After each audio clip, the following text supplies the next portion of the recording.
Let's solve a three-phase motor current problem. We have a 25 horsepower, 460-volt, three-phase, 60 hertz induction motor driving a chilled water pump. The motor efficiency is 0.92 and the power factor is 0.85. We want the full load line current, and the answer choices are 24, 31, 39, or 45 amps. First, let's visualize the motor and pump system. Step 1. Convert the output horsepower to watts. 1 horsepower is 746 watts, so 25 horsepower is 25 times 746. Step 2. Use efficiency to find electrical input power. Efficiency is output power divided by input power.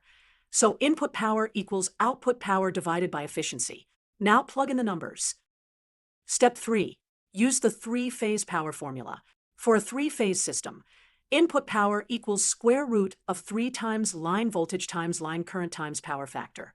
We solve for current by dividing input power by square root of 3 times the line voltage times the power factor. Now substitute the values. Input power is 20,272 watts, line voltage is 460 volts, and power factor is 0.85. Let's compute the denominator and divide. So the current is about 30 amps. Among the choices, the closest is 31 amps. That makes choice B the best answer. Final answer, 31 amps. And that's how to compute full load line current for a three-phase motor.